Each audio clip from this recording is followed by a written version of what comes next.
Hello everybody, welcome back to the channel. I am the Inconsequential Runner, and today, two quick product tests. One's not so much of a product test. Let's get into that right now. We'll talk about gels, and then the second one is we'll talk about a caffeine product that I've been using and feedback on that. I can show you what that looks like, especially those of you that are into gum.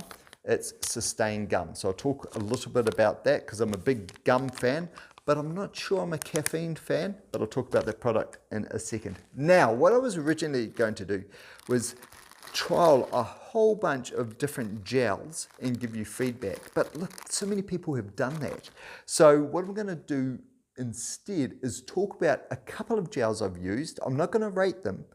But what I am going to do is tell you what you could be looking for when you're buying your gel and what I liked and the points of differences between them. And the two gels that I'm going to be comparing with each other is the Pure gel and the Morton. I've heard this pronounced differently. I'm going to call it Morton because I've heard it pronounced Morton, but I've heard different pronunciations. So the Pure gel, which is New Zealand-based one, and the Morton, which is Scandinavian, I think. Let me just have a quick look at the back. I should know this. Swedish gel. Okay, right.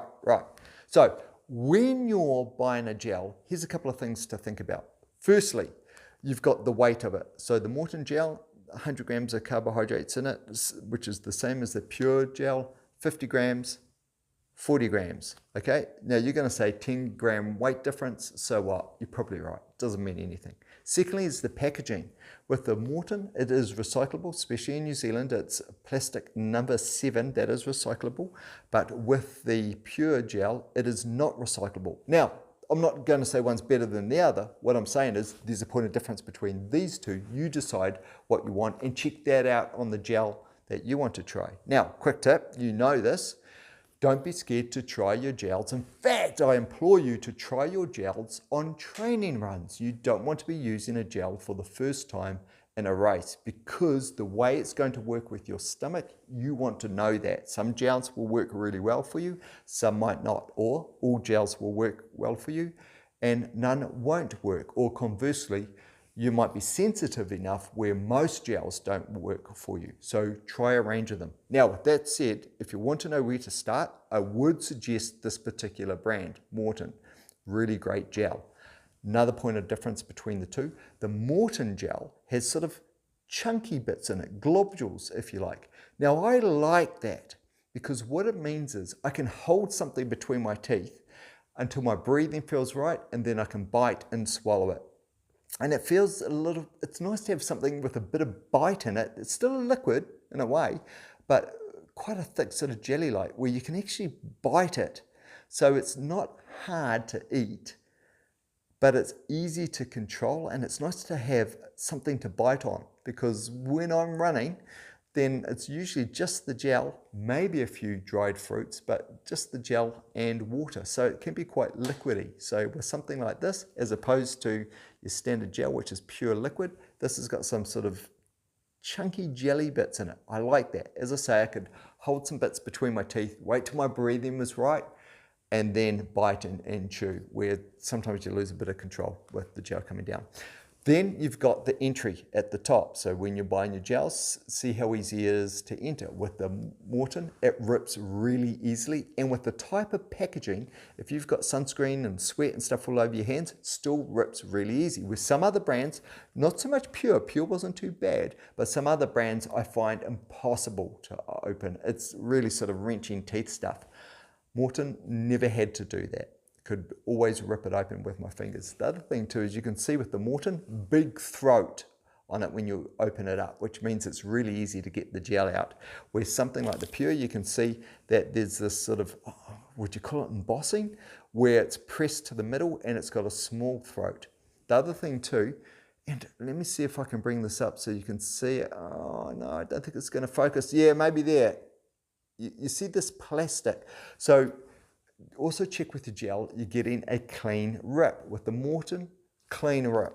With some other gel brands, the plastic, you get the stretching of the plastic, the inner plastic, which makes me think, are you sucking in some bits of plastic? Because there's probably, I don't think there's any scientific evidence that plastic is bad for us yet, but who knows?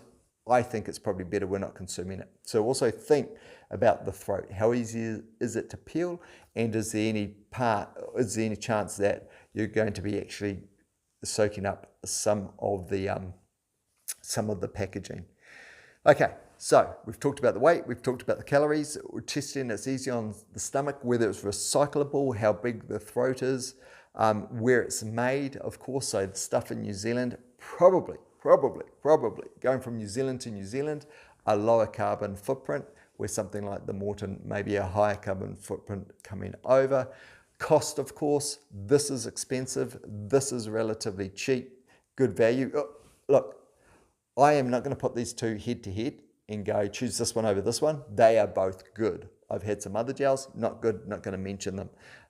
But yeah, impossible to open the top, all of that sort of stuff, the stuff I've talked about. But those are some variables. Have those in mind when you look to buy a gel. And the other one, and this is if you're a bit of a greenie, because these need to come home with you, even if it says, and this, I'm not saying the Morton does, I know I just pointed at it. Even if they say their packaging is compostable, you do not leave it in the forest or on the road or whatever, you bring it home. Now, with the cleaner throat, what I have found is they come home cleaner. You don't get sort of residue and stuff that's all over it. Where with the throat, when it's a little bit messy and it's harder to squeeze stuff out, then it can be a bit sticky.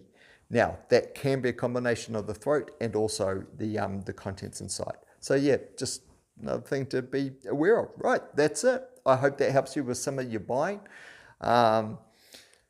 considerations when you buy this stuff. What will I do? I'll probably have both. I don't take too much in terms of gels, so I'll probably have more of these, and then I'll save them for special occasions or longer runs where I really need something. Otherwise, like I find, try other things like dried stuff like dried apricots. Dates I find are really good because they don't bust up too much. They can get wet from the rain and everything like that, and you can still eat them, no dramas. I find them really good.